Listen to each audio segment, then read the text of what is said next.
Marzo de 2009. En un pequeño pueblo del norte de Tamaulipas, 23 personas desaparecieron en una sola noche, sin rastro, sin cuerpos, sin testigos que se atrevieran a hablar. Durante 14 años, el gobierno mexicano negó que existiera evidencia sobre lo que realmente ocurrió esa madrugada. Pero en 2023, un archivo clasificado salió a la luz, y lo que contenía era mucho peor de lo que cualquiera había imaginado. Esta es la historia de San Miguel del Silencio, un pueblo que dejó de existir en los mapas oficiales y de las familias que nunca dejaron de buscar la verdad. Una verdad que estaba enterrada bajo toneladas de concreto, silencio y miedo. La noche del 14 de marzo de 2009 comenzó como cualquier otra en San Miguel del Silencio. Un pueblo de apenas 500 habitantes, ubicado en una región árida del norte de Tamaulipas, a menos de 80 kilómetros de la frontera con Estados Unidos. Un lugar donde todos se conocían, donde las puertas no tenían cerrojo y donde el sonido más común era el viento golpeando las láminas oxidadas de los techos. Pero esa noche, algo cambió para siempre. San Miguel del Silencio no era más que un punto perdido en el desierto. Casas de adobe y ladrillo descolorido, calles de tierra que se volvían lodazales en la temporada de lluvias. Una iglesia centenaria dedicada a San Miguel Arcángel que dominaba la plaza principal. La economía del pueblo dependía casi por completo de dos cosas: la ganadería de subsistencia y las remesas que enviaban los que habían logrado cruzar al otro lado. Era un lugar olvidado por el progreso, pero no por la violencia que comenzaba a desgarrar el norte de México. Para 2009, Tamaulipas ya era territorio en disputa. Los cárteles del narcotráfico libraban batallas sangrientas por el control de las rutas hacia Estados Unidos. Los pueblos pequeños, como San Miguel, quedaban atrapados en medio. Algunos habitantes habían comenzado a notar movimientos extraños. Camionetas sin placas que pasaban en la madrugada, hombres armados que pedían información sobre caminos y ranchos abandonados, llamadas telefónicas que cortaban cuando alguien contestaba. Pero la vida continuaba. Las mujeres seguían preparando tortillas en los comales de leña. Los niños jugaban fútbol en la cancha de tierra junto a la escuela. Los hombres bebían cerveza bajo los mezquites, mientras el sol se ponía tiñendo el cielo de naranja y púrpura. Nadie quería hablar de lo que todos sospechaban, que San Miguel del Silencio estaba en el camino equivocado, en el momento equivocado. Entre los habitantes del pueblo había personas que todos conocían por generaciones. Estaba don Refugio Flores, de 68 años, el ganadero más respetado de la región, un hombre de voz ronca y manos curtidas que había criado a sus 7 hijos trabajando la tierra. Su esposa, doña Carmela, era la partera del pueblo, la mujer que había traído al mundo a la mitad de los habitantes de San Miguel. Estaban también los hermanos Vega, Mario, de 35 años, mecánico del único taller del pueblo, y su hermano menor Héctor, de 28, que soñaba con juntar dinero suficiente para abrir una tienda de refacciones. También vivía allí Lucía Mendoza, una maestra de primaria de 42 años, divorciada, madre de 2 adolescentes. Lucía era conocida por su carácter firme y su compromiso con la educación de los niños del pueblo. Había estudiado en Monterrey, pero regresó a San Miguel porque, según decía, ese era su lugar en el mundo. Su mejor amiga era Rosa Elena Soto, dueña de la única tienda de abarrotes del centro, una mujer alegre de 50 años que conocía todos los secretos del pueblo porque en su negocio se reunían a platicar las señoras cada tarde. El padre Anselmo Ruiz llevaba 11 años como párroco de San Miguel. Era un hombre delgado, de mirada intensa y voz suave, originario de Veracruz. Los domingos, su misa era el evento social más importante del pueblo. Pero el padre Anselmo era más que un sacerdote. Era confidente, consejero y mediador en los conflictos familiares. Muchos confiaban en él más que en cualquier autoridad civil. Y luego estaban los jóvenes. Daniela Salazar tenía 23 años y acababa de regresar de trabajar 2 años en Texas. Había vuelto con dólares ahorrados y el sueño de abrir una peluquería. Su novio, Abel Contreras, de 26 años, trabajaba como chofer de camión de carga. Soñaban con casarse en la iglesia de San Miguel antes de que terminara el año. En las semanas previas al 14 de marzo, algunos habitantes comenzaron a notar señales inquietantes. Don Refugio le comentó al padre Anselmo que había visto camionetas estacionadas en el camino que llevaba al rancho La Providencia, un terreno abandonado desde hacía años. Las camionetas tenían vidrios polarizados y permanecían allí durante horas sin que nadie bajara. Mario Vega le contó a su hermano Héctor que unos hombres habían llegado a su taller pidiendo que revisara 3 vehículos. Le pagaron en efectivo, el triple de lo normal, pero le advirtieron que no hiciera preguntas. Los vehículos tenían abolladuras que parecían impactos de bala. Lucía Mendoza notó que varios de sus alumnos faltaban a clases con más frecuencia. Cuando preguntaba, los padres respondían con evasivas: «Se fue con la abuela a Reynosa, está enfermo, ya no va a venir por un tiempo». Lucía sabía que algo andaba mal, pero no sabía qué. Rosa Elena comenzó a recibir visitas de hombres que compraban grandes cantidades de agua embotellada, latas de atún, pan de caja y cigarros. Siempre pagaban con billetes grandes y nunca pedían cambio. Uno de ellos, un tipo joven con tatuajes en el cuello, le dijo una tarde: «Señora, si ve algo raro por aquí, mejor no diga nada, por su bien». El padre Anselmo empezó a recibir confesiones más oscuras de lo habitual. Gente que hablaba de amenazas, de extorsiones, de familiares que habían desaparecido en pueblos vecinos. Una mujer le confesó llorando que su hijo había sido reclutado a la fuerza por hombres armados y que no sabía si estaba vivo o muerto. El padre Anselmo intentó reportarlo a las autoridades estatales, pero nunca recibió respuesta. La tensión crecía como una tormenta invisible. Las calles se vaciaban más temprano cada noche. Las cantinas cerraban antes de las 10. Nadie salía después del anochecer. Los perros ladraban sin motivo aparente y los gallos cantaban a deshoras. Doña Carmela le dijo a su esposo una noche: «Refugio, aquí va a pasar algo malo. Lo siento en los huesos». El 13 de marzo, un día antes de la desaparición, ocurrió algo que muchos recordarían después como una advertencia final. Durante la misa de la tarde, el padre Anselmo habló sobre la importancia de mantenerse unidos como comunidad en tiempos difíciles. Al terminar, un hombre desconocido entró a la iglesia. Vestía ropa oscura y gorra. Se sentó en la última banca, escuchó en silencio y luego se fue sin decir palabra. Varios feligreses lo vieron, pero nadie se atrevió a preguntarle quién era o qué buscaba. Esa misma noche, don Refugio escuchó el sonido de motores pesados pasando por el camino cerca de su rancho. Eran al menos 5 vehículos, tal vez más. No encendió las luces de su casa. Se quedó quieto junto a la ventana, con el corazón acelerado, hasta que el sonido se perdió en la distancia. Cuando todo quedó en silencio, le dijo a doña Carmela: «Mañana vamos a ir a Reynosa con tu hermana. Nos quedamos unos días allá». Pero ya era demasiado tarde. Si quieres saber qué pasó realmente esa noche en San Miguel del Silencio y por qué el gobierno mexicano ocultó la verdad durante 14 años, quédate con nosotros. Suscríbete al canal porque cuando descubramos nuevos detalles de este caso, lo publicaremos aquí primero. Lo que estás a punto de escuchar cambiará tu forma de entender lo que significa desaparecer en México. La madrugada del 14 de marzo de 2009 llegó con un frío inusual para esa época del año en Tamaulipas.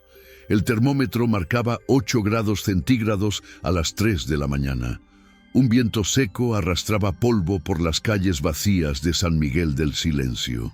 Los perros del pueblo comenzaron a ladrar al mismo tiempo, como si hubieran detectado algo que los humanos aún no podían percibir. Ese fue el primer signo. A las 3:15 de la mañana, Rosa Elena Soto se despertó por el ruido de motores. Su casa estaba junto a la carretera principal, así que estaba acostumbrada al paso ocasional de camiones de carga durante la noche.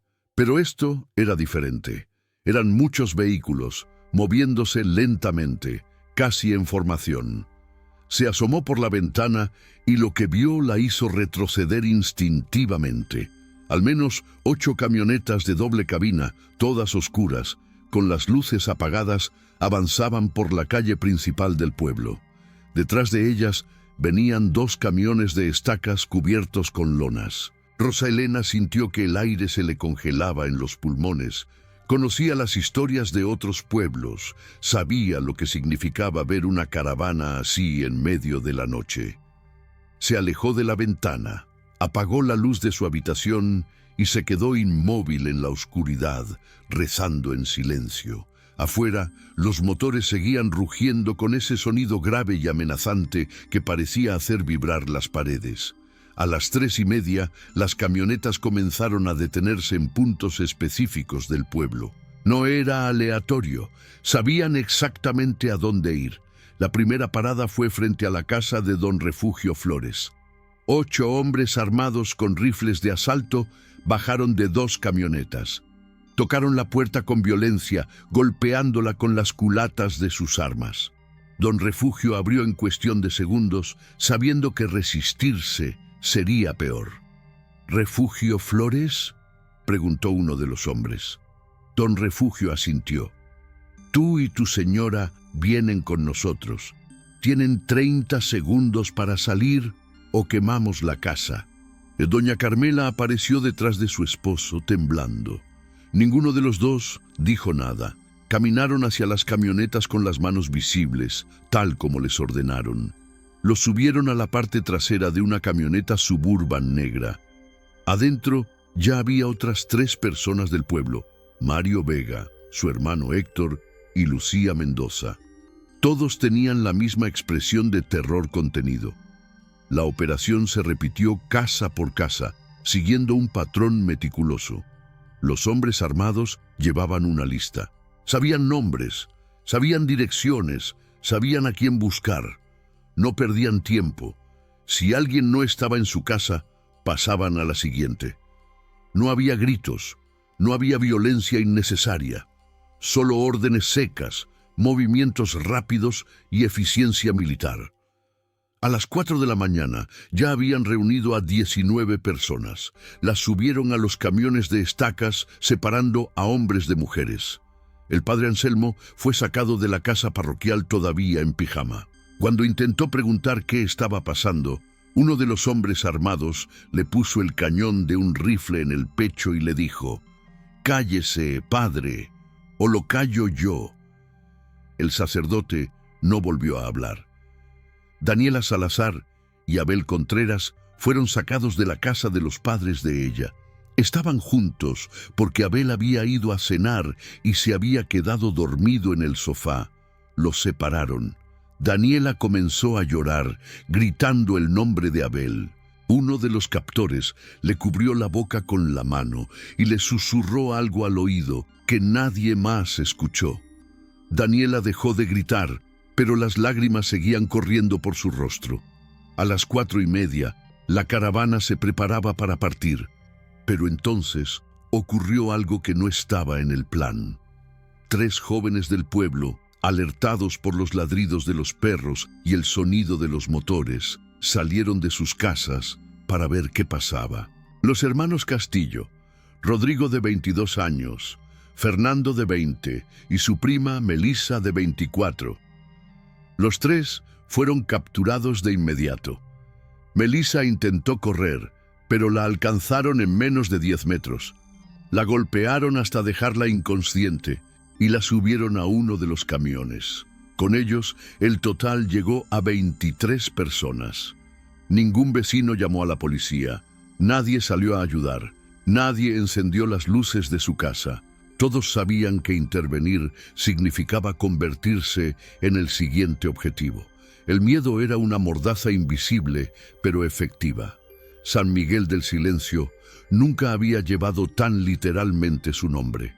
A las 4:45 de la mañana, la caravana abandonó el pueblo por la carretera que llevaba hacia el norte en dirección a un área rural conocida como Las Cruces, una zona desolada de matorrales, cactus y arroyos secos. Los vehículos avanzaban sin prisa, con las luces apagadas, aprovechando la luz tenue del amanecer que comenzaba a romper en el horizonte.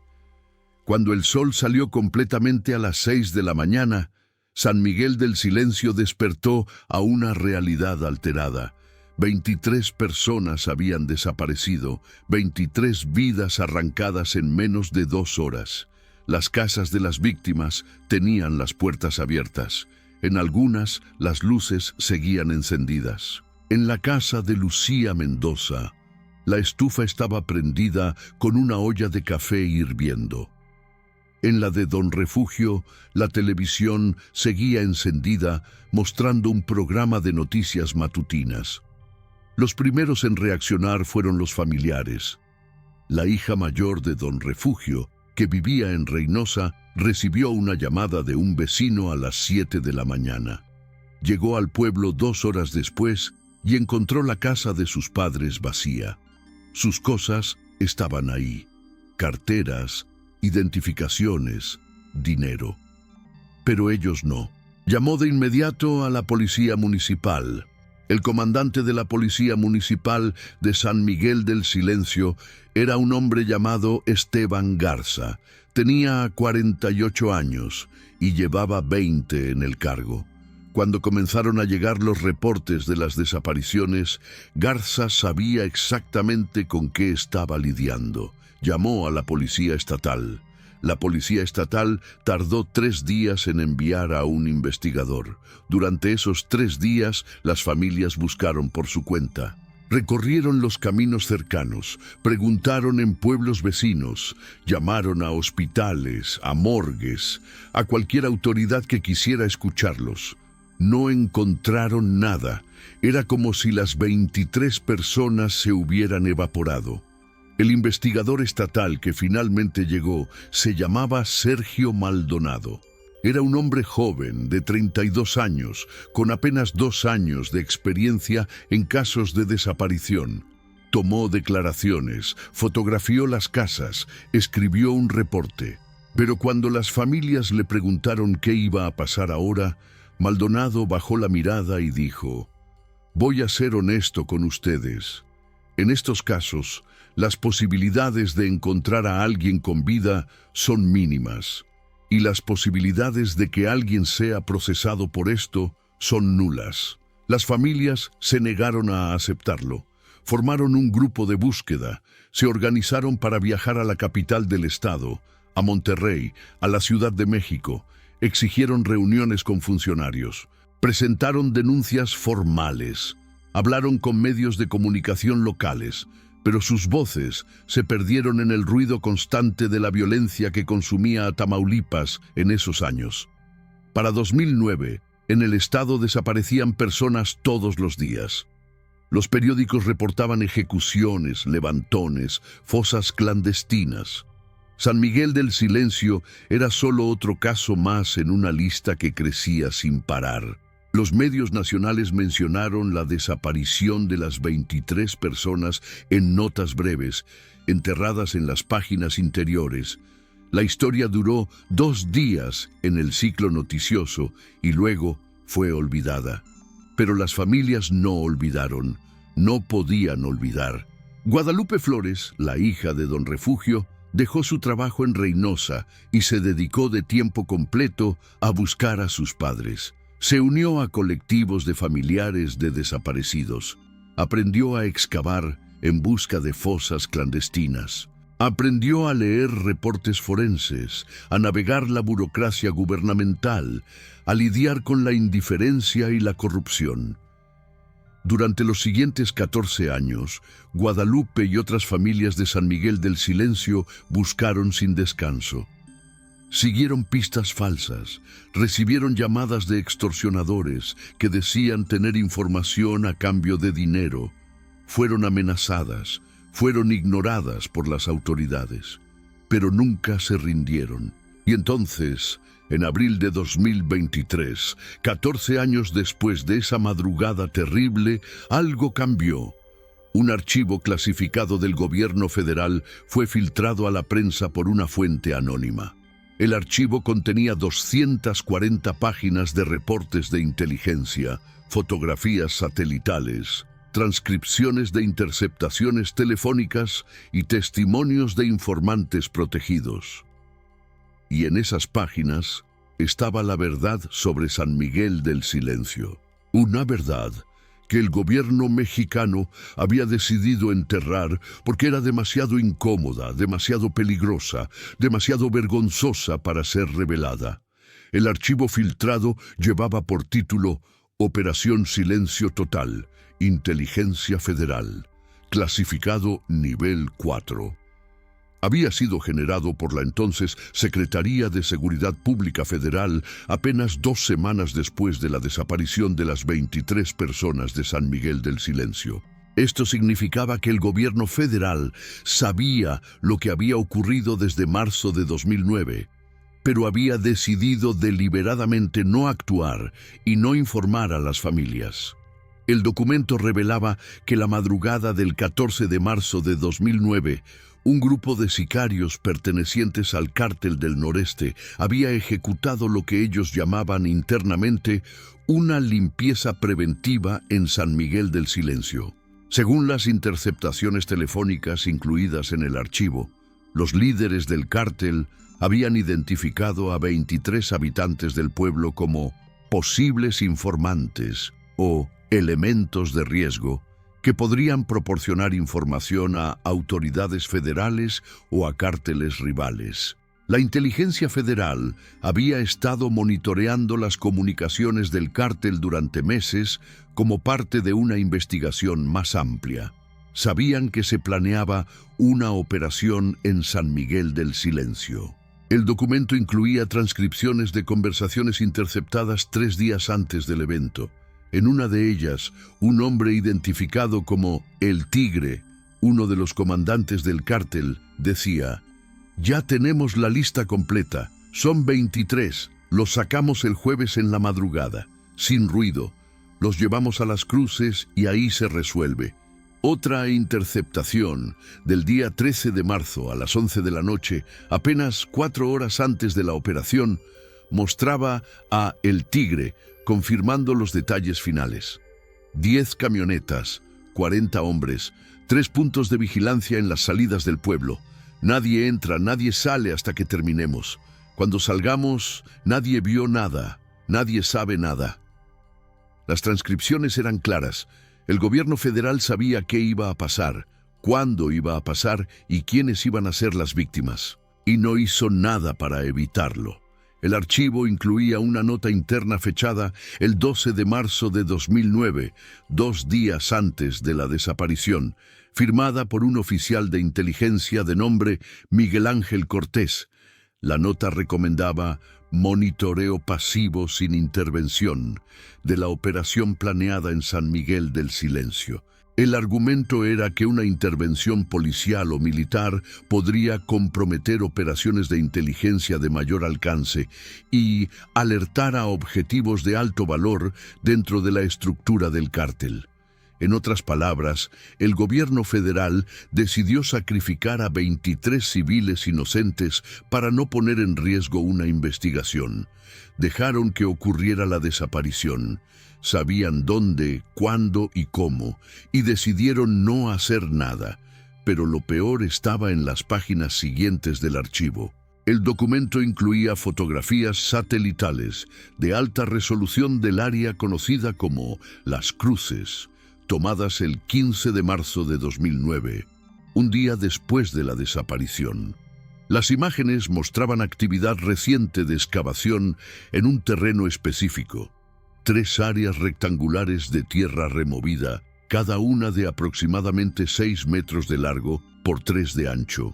Fosas. El archivo incluía también el testimonio de un informante protegido, identificado solo como Testigo C-47, un miembro de bajo nivel del cártel que había participado en la operación de San Miguel del Silencio.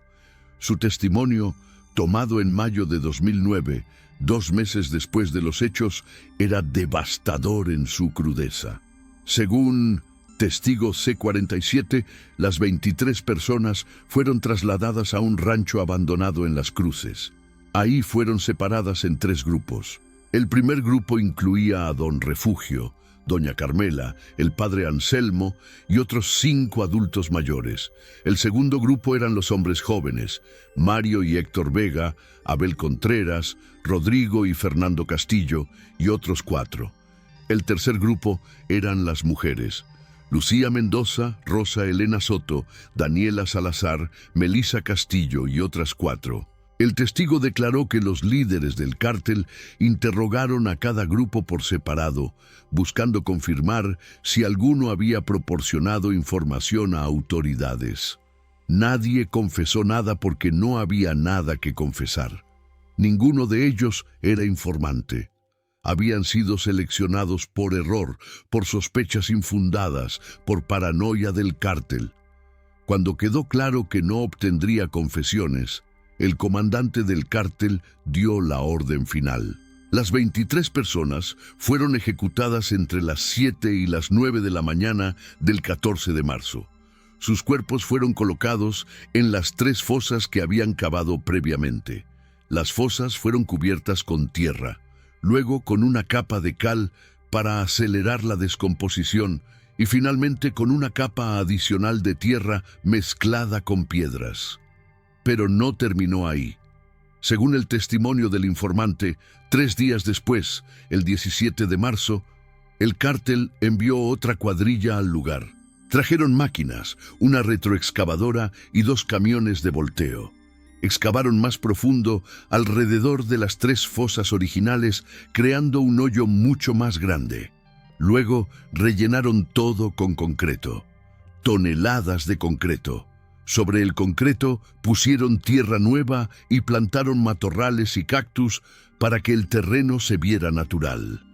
Las 23 personas de San Miguel del Silencio estaban enterradas bajo metros de concreto en medio del desierto de Tamaulipas. Y el gobierno federal lo sabía desde mayo de 2009, cuando recibió el testimonio del informante. El archivo también revelaba por qué el gobierno decidió ocultar esta información. Había consideraciones estratégicas y políticas. En ese momento, el gobierno del presidente Felipe Calderón estaba en medio de su guerra contra el narcotráfico.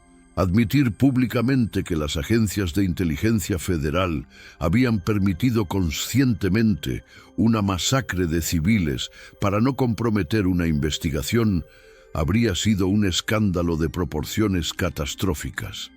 Habría confirmado lo que muchos ya sospechaban, que el gobierno estaba dispuesto a sacrificar vidas inocentes en nombre de una estrategia de seguridad que claramente no funcionaba. Así que decidieron enterrar el caso junto con los cuerpos. Clasificaron el archivo, prohibieron a los agentes involucrados hablar del tema. Cuando las familias de San Miguel del Silencio exigían información, les decían que la investigación continuaba, que no había pistas, que estaban haciendo todo lo posible. Todo era mentira. Cuando el archivo fue filtrado en abril de 2023, la reacción fue explosiva. Las familias de las víctimas, encabezadas por Guadalupe Flores, organizaron conferencias de prensa, marchas, plantones frente a oficinas gubernamentales. Exigieron acceso al terreno en Las Cruces. Exigieron excavaciones, exigieron justicia. El gobierno de México, ahora bajo la presidencia de Andrés Manuel López Obrador, se vio obligado a responder. En un principio, intentaron desacreditar el archivo filtrado, sugiriendo que podría ser falso o haber sido manipulado. Pero periodistas de investigación verificaron la autenticidad de los documentos. Los metadatos digitales coincidían. Los oficiales mencionados en el archivo existían y habían trabajado en esas posiciones en 2009. Las fotografías satelitales eran reales y correspondían a las fechas indicadas.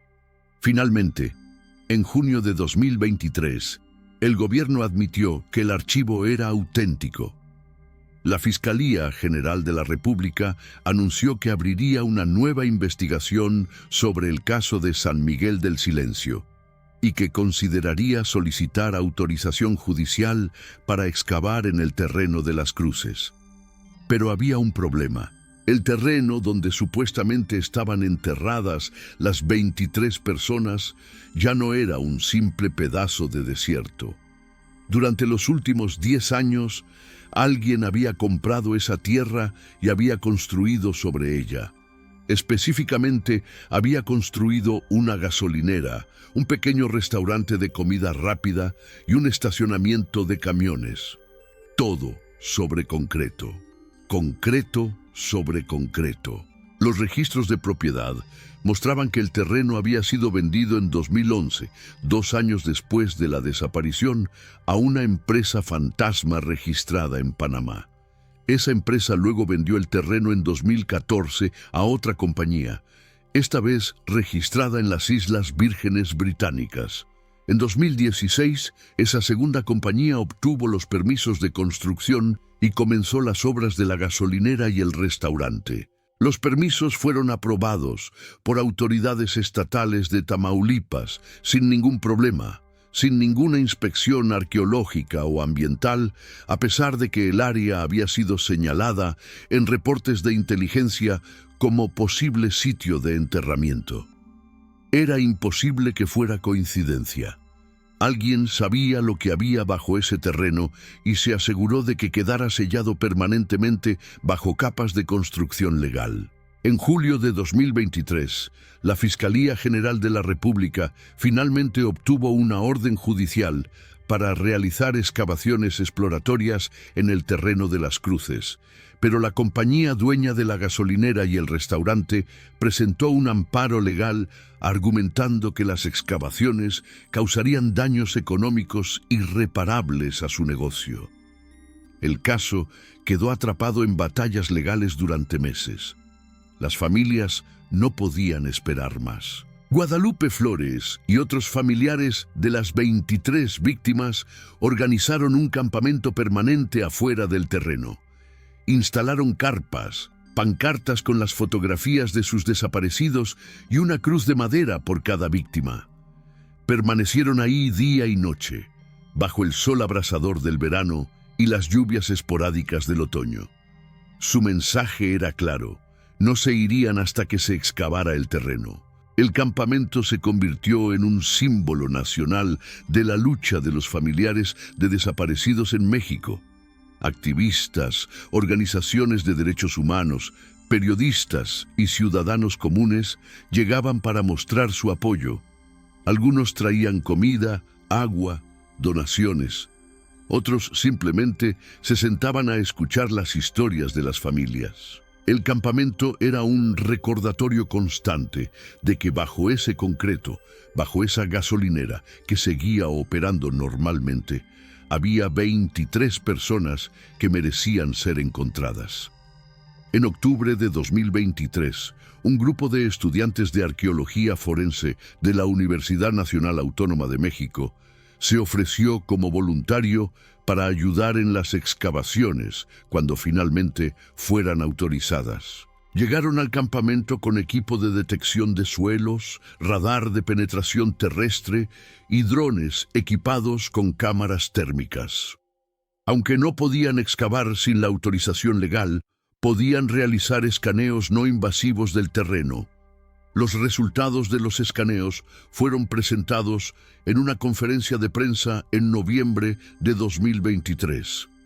El radar de penetración terrestre había detectado anomalías en el subsuelo exactamente en las ubicaciones indicadas en el archivo clasificado. Había áreas donde la densidad del concreto era diferente, sugiriendo que había sido vertido en momentos distintos. Más importante aún, había cavidades o espacios vacíos debajo del concreto que coincidían con el tamaño y la forma de lo que podrían ser fosas. La evidencia era contundente, pero el amparo legal seguía vigente y las excavaciones seguían sin autorizarse. Fue entonces cuando ocurrió algo inesperado que cambiaría todo.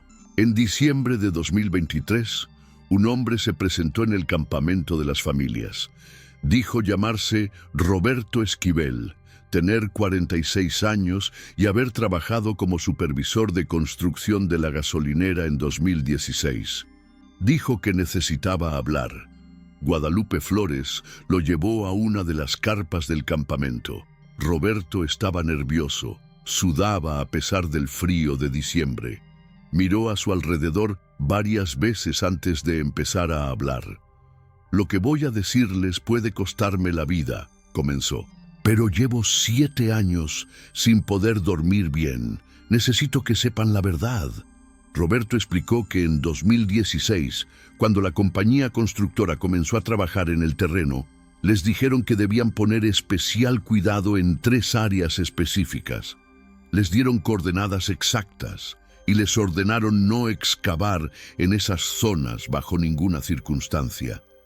En su lugar, debían verter concreto adicional directamente sobre ellas. Cuando Roberto preguntó por qué, el ingeniero jefe le dijo que no hiciera preguntas si quería conservar su trabajo y su salud. Pero una noche, trabajando horas extras solo con otro compañero, Roberto decidió investigar. Usó una barrena manual para perforar una pequeña muestra del concreto en una de las áreas prohibidas. A 2 metros de profundidad, la barrena tocó algo que no era tierra ni roca. Era algo más suave. Cuando sacó la barrena, tenía adherida tierra mezclada con cal y algo más, fragmentos de tela y lo que parecía ser cabello humano. Roberto entró en pánico. Volvió a tapar el agujero con mezcla de concreto y nunca le contó a nadie lo que había encontrado. Pero sabía que estaban construyendo una gasolinera sobre cuerpos humanos. Y durante 7 años, ese conocimiento lo había estado consumiendo. «Tengo las coordenadas exactas», dijo Roberto, sacando un papel doblado de su bolsillo. «Sé exactamente dónde están, y tengo fotografías de la construcción que muestran cómo reforzaron esas áreas específicamente. Es evidencia de que sabían lo que había ahí debajo». El testimonio de Roberto Esquivel fue entregado a la Fiscalía General de la República y a medios de comunicación simultáneamente. Las fotografías que proporcionó mostraban claramente que durante la construcción de 2016 se había vertido el doble de concreto en 3 áreas específicas del terreno, exactamente donde el archivo clasificado de 2009 y los escaneos de radar de 2023 indicaban que estaban las fosas. La presión pública se volvió insostenible. En enero de 2024, el juez que llevaba el caso del amparo finalmente resolvió a favor de la Fiscalía, autorizando las excavaciones. La compañía dueña del terreno apeló, pero la apelación fue rechazada. Las excavaciones comenzarían en febrero de 2024, exactamente 15 años después de la desaparición de las 23 personas. El 14 de febrero de 2024, un equipo de 70 personas, entre peritos forenses, arqueólogos, ingenieros y técnicos, comenzó el trabajo de romper el concreto y excavar. Las familias observaban desde el perímetro acordonado. Algunas rezaban. Otras lloraban en silencio. Todas esperaban. Los trabajos de excavación duraron 23 días, un día por cada víctima. El concreto era más grueso de lo esperado. En algunas áreas alcanzaba los 3 metros de profundidad. Tuvieron que usar maquinaria pesada combinada con trabajo manual meticuloso para no dañar lo que pudiera estar debajo. El 8 de marzo de 2024, a las 11 de la mañana, los excavadores encontraron la primera fosa. Estaba exactamente donde Roberto Esquivel había indicado, a 3,5 metros de profundidad. Contenía restos óseos de 8 personas. Al día siguiente encontraron la segunda fosa con 7 personas más. El 12 de marzo encontraron la tercera fosa con los 8 cuerpos restantes, 23 personas, tal como decía el archivo, tal como había testimoniado el informante del cártel en 2009, tal como las familias habían sabido en su corazón durante 15 años. Los análisis forenses confirmaron la identidad de las 23 víctimas mediante ADN comparado con muestras de familiares. Don Refugio Flores, Doña Carmela, el padre Anselmo Ruiz, Lucía Mendoza, Rosa Elena Soto, Mario y Héctor Vega, Daniela Salazar, Abel Contreras, Rodrigo, Fernando y Melissa Castillo. Todos ellos finalmente encontrados. El análisis forense también confirmó la causa de muerte, disparos de arma de fuego en todos los casos. Algunos presentaban también señales de tortura previa. Habían sido asesinados exactamente como describía el testimonio del informante. Y el gobierno mexicano lo había sabido durante 15 años.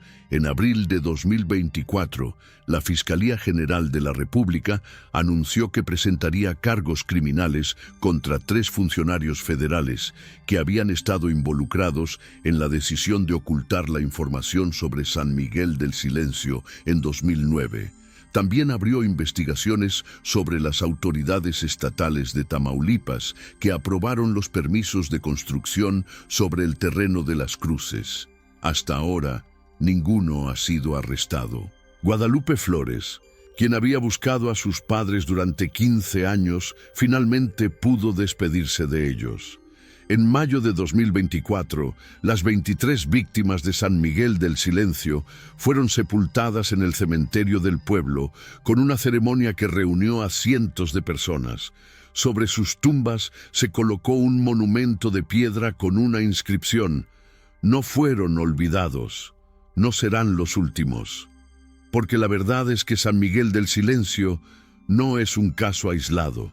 En México hay más de 100,000 personas desaparecidas, cientos de miles de familias buscando, miles de fosas clandestinas aún sin descubrir, y un gobierno que durante décadas ha demostrado más interés en ocultar la verdad que en encontrarla.